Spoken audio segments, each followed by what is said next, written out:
শুরু হয়ে গেল ট্রাভেল সিরিজ। হ্যাঁ, ঠিকই শুনছো তোমরা। প্ল্যান ছিল বারাণসী যাওয়ার, হয়ে গেল golden triangle of India, Delhi to Jaipur to Agra. আমাদের 7 দিনের করা এই ট্রাভেল সিরিজে থাকছে তোমরা কিভাবে যেতে পারো, গোল্ডেন ট্রায়াঙ্গেল ট্যুর 7 দিনে তোমরা কিভাবে কভার করবে, কি কি দেখবে তোমরা, সেখানকার খাবার দাবার। তো শুরু হচ্ছে আমাদের দিল্লি পর্ব, সাথে রয়েছে বিভিন্ন ফেমাস ফোর্টের ট্যুর। আমাদের আজকের পর্বে কলকাতা থেকে দিল্লি যাওয়ার ফ্লাইট জার্নি এক্সপিরিয়েন্স, এয়ার ইন্ডিয়াতে আমাদের খাবার কেমন লেগেছে, কলকাতা এয়ারপোর্টে নিউ ওয়েট চেকিং রুল সহ আরও অনেক তথ্য।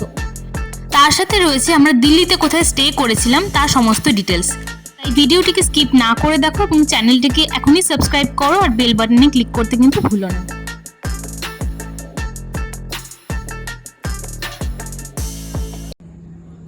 তো মোটামুটি প্যাকিং তো সব ডান। সাডেন প্ল্যান তো বুঝতেই পারছো যে মানে লাস্ট মিনিটে সকাল থেকে, মানে আজকে 15ই আগস্ট, তো সকাল থেকে তাড়াতাড়ি করে সমস্ত কিছু যা যা নেওয়ার ছিল লাস্ট মিনিট নিয়ে নিলাম। এই যে আমার ব্যাগ রেডি হয়ে গেছে প্যাকিং। এনিওয়েজ, তো আমরা এখন বেরোবো। এখন কটা বাজে? এখন বাজে হচ্ছে 11:40 মতো। তো আমাদের 12টায় গাড়ি আসবে। ফ্লাইট আমাদের ভোরবেলা 5:30টার সময়, 5:25 এরকম। তো গাড়ি আসবে, বেরোবো। আর যেহেতু আমরা একটু হুগলি সাইডে থাকি তো একটু তাড়াতাড়ি চলে যেতে হচ্ছে। আর তোমরা অলরেডি থাম্বনেল লিখে বুঝতেই পেরে গেছো আমরা কোথায় যাচ্ছি। একদম লাস্ট মিনিটে আমরা প্ল্যানটা করেছি। তো প্রথম ট্রাভেল ব্লগ করছি, কেমন হবে না হবে তোমরাই জানিও দেখে কেমন লাগছে তোমাদেরকে। আর এনিওয়েজ, আজকে আমার এয়ারপোর্ট লুক হিসাবে আমি এই ওভার সাইজ টি শার্টটা পরেছি। ঠিক আছে, কেমন লাগছে আমাকে লিখে জানিও। বাকি কথা তোমাদের সাথে গাড়ি থেকে নেমে এয়ারপোর্টে ঢুকে সব যা যা ফর্মালিটিস আছে সব করে কথা বলছি, ঠিক আছে? এতদিন অবধি আমরা কলকাতা বা কলকাতার আশেপাশে যে যে জায়গাগুলো এক্সপ্লোর করেছি সেগুলো এই চ্যানেলে এসে দিয়েছি, কিন্তু আজ যখন একটু বাইরে বেরোনোর সুযোগ পেয়েছি সেই পুরো বিষয়টাকে খুব ভালো করে প্রেজেন্ট করে তোমাদের সামনে তুলে ধরার ইচ্ছা। তাই চ্যানেলটিকে সাবস্ক্রাইব করে আমাদের পাশে থেকো, আমাদের খুব ভালো লাগবে।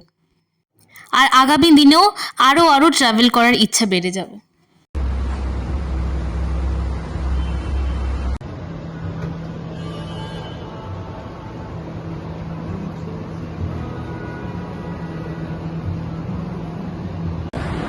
তো আমরা সবে এখন এয়ারপোর্টে নামলাম। আর এখন হার্ডলি বাজে, কটা বাজে এখন? 12:38। আর আমাদের ফ্লাইট হচ্ছে 5:30। তো অনেক আগে চলে এসেছি। দেবশ্রী এখনো ব্যস্ত, কিসব কাজ করে চলেছে। তো যাই হোক, ভেতরে ঢুকে সমস্ত কিছু ফর্মালিটিসের পর আমি কথা বলছিলাম। সাডেন ট্রিপস সবসময়তে আনপ্রেডিক্টেবল হয়, বাট কখনো কখনো খুব সুন্দরও হয়।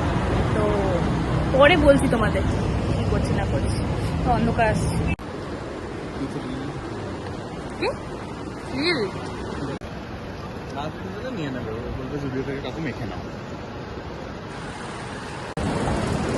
তো বেসিক্যালি আমরা কোনো ব্যাগই দিচ্ছি না কেবিনে দিচ্ছি। তো আমরা আর ওয়েট করছি না, একেবারে সিকিউরিটি চেকিং করিয়ে নিয়ে যাবো। নিয়ে তোমাদের কিছু কথা বলার আছে আমাদের যাওয়ার ব্যাপারে। এই কয়েকটা জিনিস বলবো ঢোকার মুখে, তো সেটার জন্য একটু ওয়েট করো। মানে জাস্ট কিছুক্ষণের মধ্যেই আমাদের হয়ে গেছে সিকিউরিটি চেকিং। মানে আমরা দাঁড়াইনি, যেহেতু লাগেজ দিতে হয়নি আমাদের। তো বোর্ডিং পাস তো আগেই ডাউনলোড করা। সো আমাদের মানে উইদিন 5 মিনিটস হয়ে গেছে। মানে আমাদের we have like 2 hours to go Delhi. So মানে এখন কি করবো তাই প্রত্যেকটা ফ্লোর একটু এক্সপ্লোর করছি, দেখি খাবার কিছু আছে কিনা, আর তারপর শেয়ার করছি সব কিছু। Just you are carrying 2 bags.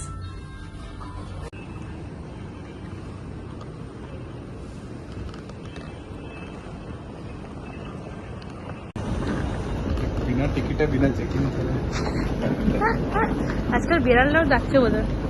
মানে দুপুরবেলা সবে ঘুমটা আসবে এই সময় আমাকে ফোন করে বলছে এটিএমে আয়। ও একটা প্রবলেম হয়েছিল, তো তারপরে যে ঘুমটা এলো না, এখন সারা রাত জাগতে হবে। মানে যাই হোক।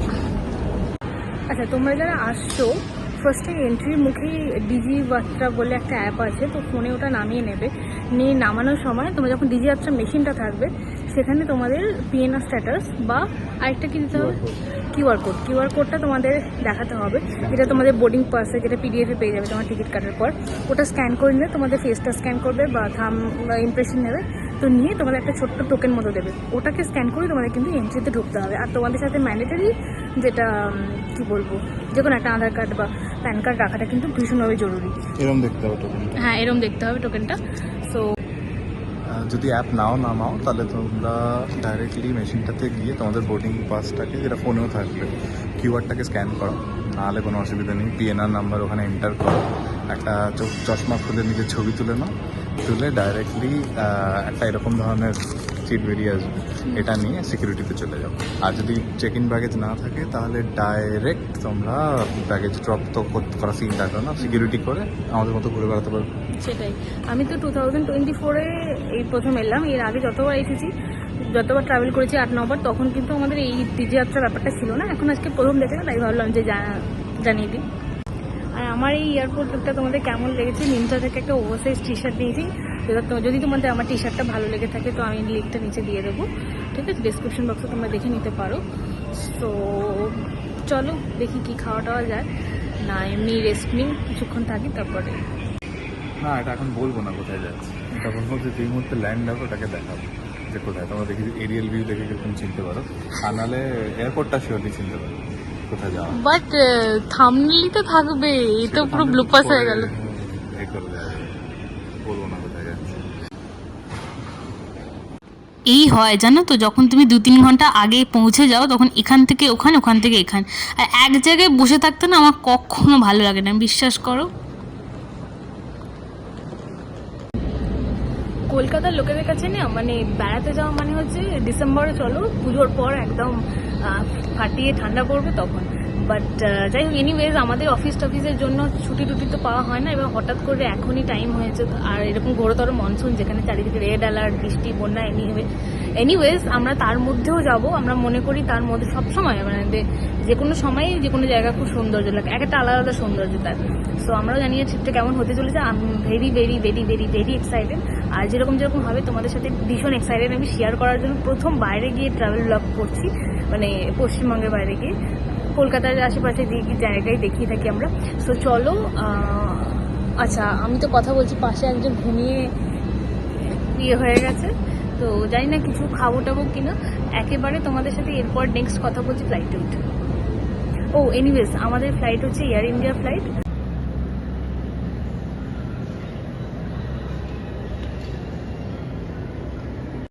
ঘুরতে ঘুরতে হঠাৎ দেখছি কি এখানে একটা জ্যান্ত মানে কেউ বসে আছে এরকম মনে হচ্ছে। এটা সিলিকনের দুর্গা ঠাকুর এয়ারপোর্টে রেখেছে, আর ওদিকে হচ্ছে ইন্টারন্যাশনাল বর্ডারটা দিয়ে দিয়েছে।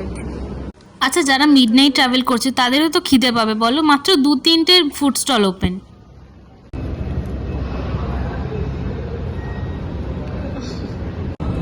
বলছি, দেখে বুঝতে পারছো তো, মানে বাঙালিরা যেখানেই যাক না কেন, মানে বাঙালি বলে ব্যাপারটা না, মানে মাঝরাতে ট্রাভেল করলে কিন্তু খিদে পায়, সেটা ট্রেন হোক কিংবা ফ্লাইট হোক, যাই হোক।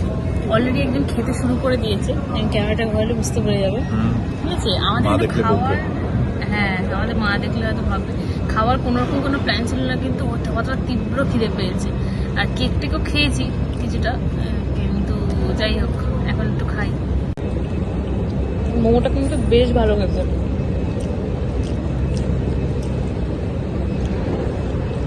বেশ ভালো খেতে।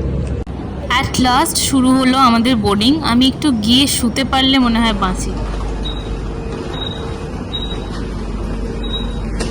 ডবল করে চেক ইন, মানে সিরিয়াসলি 15 আগস্টের জন্য ডবল করে সিকিউরিটি চেক ইন হচ্ছে। হেক্টিক, আমার ঘুম পেয়ে গেছে। 15 আগস্টের জন্য 10 বার করে বোর্ডিং পাস চেক করছে আমাদের, মানে মনে হচ্ছিল জানি ইন্টারন্যাশনাল ট্রাভেল করছি কোথাও। এনিওয়েজ দেখিয়ে দিই কী কী আছে। এয়ার ইন্ডিয়াতে ট্রাভেল করলে তোমরা কিছুই না, সব ফ্লাইটেই যেরকম থাকে, একটা ব্রশিওর থাকে, একটা সেফটি প্রিকশনস যেখানে লেখা থাকে সেরকম একটা পেজ দেওয়া থাকে, ম্যাগাজিন থাকে। আর আমার লেগ স্পেস খুব একটা বেশি বলে মনে হলো না, আর মানে ইন্ডিগোতে একটু মনে হয় বেশি থাকে। আর এখানে একটা ডেস্ক আছে, তোমরা খাবার দাবার খেতে পারো। যারা ফার্স্ট টাইম ট্রাভেলার আমি তাদের জন্য বলছি, যারা অলরেডি ট্রাভেল করেছো তারা তো জানো। আর সাথে বাইরেটা কাঁচটা অতটা ক্লিয়ার ছিল না, কুয়াশা ছিল বলে। আর একটু ওয়াশরুমের ট্যুরটাও তোমাদের দিয়ে দিই। এখানে সব কিছুই রয়েছে অ্যাভেলেবেল, টিস্যু রয়েছে, যা যা থাকে সমস্তটাই রয়েছে। এমনিতে ফ্লাইটের ওয়াশরুম ক্লিনই হয়। ফ্লাইটে উঠে পড়া আর এখন প্রচণ্ড ঘুম চোখে। আর আজকে বেশি চেকিং ছিল, সিকিউরিটি চেকিংয়ে পরে 15th অগস্ট স্পেশাল আজকে দুবার চেকিং মনে হচ্ছিল ইন্টারন্যাশনাল ফ্লাইট বোর্ড করা হবে ব্যাপার। তারপরে 3বার বোর্ডিং পাস দেখানো, যাই হোক ওই সব কিছু গেম লেভেল পার করে এখন এসে সিট পেয়ে ডাইরেক্ট একটা আমরা ট্রেনে ঘুম দেবো। তোমরা ততক্ষণ একটু আকাশ দেখো, যা যা এই সিনসগুলো মাঝখানে যাবে, সানরাইজ দেখানোর চেষ্টা করবো যদি দেখতে পাই। আর আর আর নেমে কথা হচ্ছে। সো এখন বাজে হচ্ছে 5:07 আর আমাদের ফ্লাইট ছাড়বে আর 20 মিনিটের মধ্যে।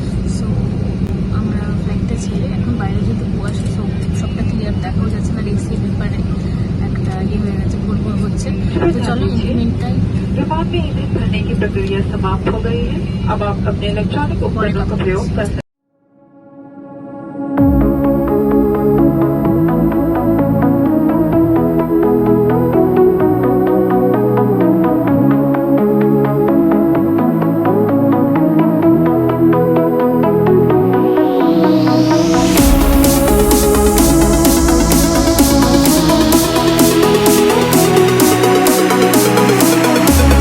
দেবর্ষী নিশ্চিন্তে ঘুমোলেও আমি সারা রাত ঘুমোতে পারিনি। তার কারণ তোমাদেরকে একটা সুন্দর ভিউ উপহার দেব বলে। তার কারণ আমি যদি ঘুমিয়ে পড়ি তাহলে এই সুন্দর ভিউটা তোলার জন্য আর কেউ থাকবে না। আচ্ছা, এয়ার ইন্ডিয়া ফ্লাইট ফেয়ারের সাথে কিন্তু আমাদের একটা কন্টিনেন্টাল ব্রেকফাস্ট কমপ্লিমেন্টারি ছিল। তো কি কি ছিল তোমাদেরকে একটু দেখিয়ে দিই, আর একটা কোয়ালিটিও তোমাদের সাথে শেয়ার করে দেবো। এমনিতে প্লেন ইয়গার্ট দেয়, কিন্তু এখানে দেখলাম আম দই দিয়েছে আজকে, হয়তো অ্যাভেলেবেল ছিল না। আর এখানে ছিল ম্যাশড পটেটো, অমলেট ছিল, আর ভেজ অগ্রাতিন ছিল, আর ছিল একটা ব্রেড রোল, মানে দেখে তো মনে হলো ভীষণই ফ্রেশ, আর একটা কাটলারি সেট ছিল, টিস্যু ছিল, একটা আমুল বাটার ছিল।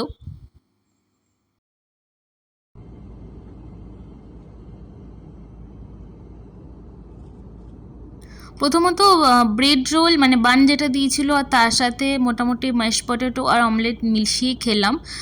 কোয়ালিটি নিয়ে তো আমার কোনো প্রবলেম হয়নি, ভীষণই ফ্রেশ ছিল আর খেতেও যথেষ্ট ভালো ছিল। আর আমদইটাও একটু টেস্ট করে দেখি কেমন খেতে। যেরকম এটা তো পুরো প্যাকেজিং থাকে, যেরকম আমরা দোকানে কিনতে পাই সেরকমই সেম, আলাদা করে কিছু বলার নেই। বাট ব্রেকফাস্ট যেটা একটা চিন্তা থাকে কতটা ফ্রেশ হবে, তো এয়ার ইন্ডিয়ার খাবার কিন্তু যথেষ্ট ফ্রেশ ছিল। আমার তো ইন্ডিগোর থেকে বেটারই লাগলো। আর দেবর্ষীরও কেমন লাগছে সাইড করে দেখো। কমপ্লিমেন্টারি ব্রেকফাস্টের পর তোমরা চা বা কফি যা চাইবে তোমরা কিন্তু এয়ার হোস্টেসে বলতে পারো, ওরা কিন্তু দিয়ে যাবে এসে।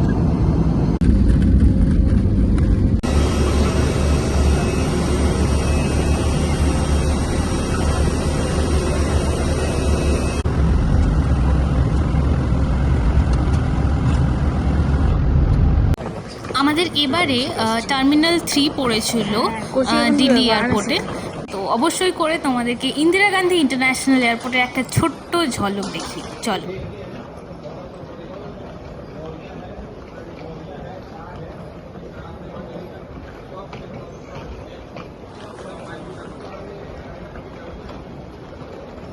আমরা আস্তে আস্তে ব্রিটিশ এয়ারওয়েজ দেখছিলাম। আর এমনিতেও দিল্লি এয়ারপোর্ট থেকে তোমরা যে কোনো ইন্টারন্যাশনাল স্তরে যে কোনো ফ্লাইটে তোমরা কিন্তু ট্রাভেল করতে পারবে।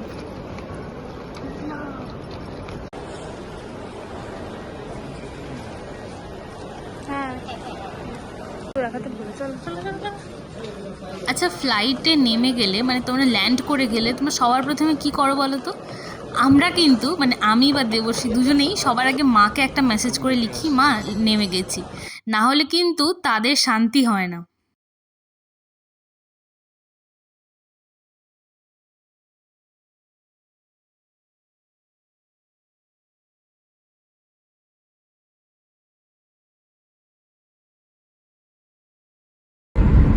সো আমরা নেমে গেছি দিল্লিতে। অনেক দিন ধরে অনেক জাস্ট হঠাৎ করে প্ল্যান হয়েছিল আমাদের। সো এখন কি থেকে অনেক কিছু করার আছে, প্রচুর কিছু করার আছে। তো ভিডিওটাকে স্কিপ না করে দেখো। আমরা এখন যাচ্ছি হোটেলে, সেটাই স্বাভাবিক। তো ফ্লাইট থেকে নেমে যা যা সিনসিনারি আছে ভিডিওতে দেখো। ডাইরেক্ট কথা হচ্ছে হোটেলে গিয়ে।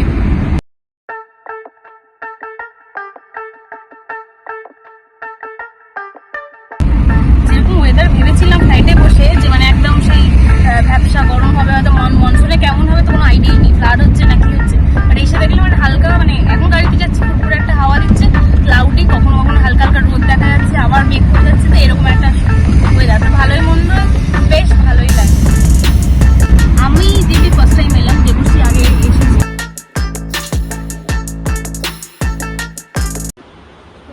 তো মনসুনে এসেছি তো আমাদের কোনো আইডিয়াই ছিল না বেসিক্যালি যে কেমন রুম হবে না হবে, কিছু না, বেসিক্যালি উইন্টারই আসে সবাই দিল্লি, তো যেরকম একটা স্ট্যান্ডার্ড রুম পেয়েছি এটা একদম কারোর বাগে। আমি সমস্ত কিছু ডিটেলস পরে যখন হোটেল নিয়ে বলবো আমি দিয়ে দেবো। মোটামুটি রুমটা দেখিনি, এটা হচ্ছে ওয়াশরুম, এখানে একটা ইয়ে আছে, এটা হচ্ছে আলাদা করে একটা শাওয়ার স্পেস আছে, কিন্তু ওখানে শাওয়ার জল টাওয়ার জল সমস্ত কিছু কিন্তু রয়েছে, ঠিক আছে। তো টাওয়েল ফাগল রয়েছে, গিজার রয়েছে, যেটা সবচেয়ে সুবিধার ব্যাপার। বেসিং এরিয়াটা তো পরিষ্কার পরিচ্ছন্ন রয়েছে মোটামুটি। এখানে কাবার স্পেসিয়াস, ওইটা খোলা যায় মানে আর আলাদা করে যথেষ্ট স্পেসিয়াস। অনেকগুলো হ্যাঙ্গার দিয়েছে, আবার সেফটি লকারও দিয়েছে, মানে যে টাকাটা নিচ্ছে মোটামুটি ঠিক আছে বলা যায়। উপরে একটা এক্সট্রা পিলো রয়েছে।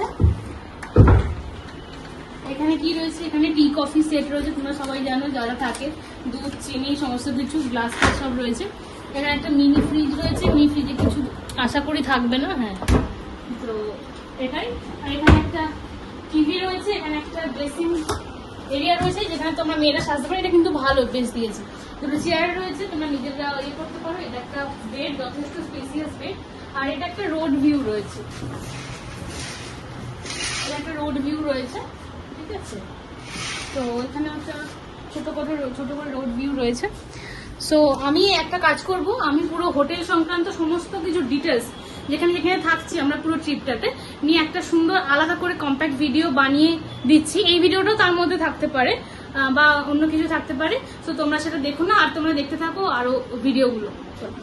আমাদের কলকাতা থেকে দিল্লি আসার এই পর্বটি আজ এখানেই শেষ করলাম। কেমন লাগলো লিখে জানাতে ভুলো না, চ্যানেলটিকে লাইক করো, শেয়ার করো, আর তোমাদের মতামত লিখে জানিও কমেন্ট বক্সে। আর সাবস্ক্রাইব করে বেল বাটনটা অবশ্যই ক্লিক করো, সো দ্যাট কি তোমরা নোটিফিকেশন সবার আগে পেয়ে যাও। আর নেক্সট পর্বে থাকছে দিল্লির কিছু ফেমাস দর্শনীয় স্থান, তার সাথে থাকছে দিল্লির আকর্ষণীয় খাবার, কিছু জায়গা, শপিং প্লেস, সব কিছু নিয়ে ফিরে আসছি নেক্সট পর্বে।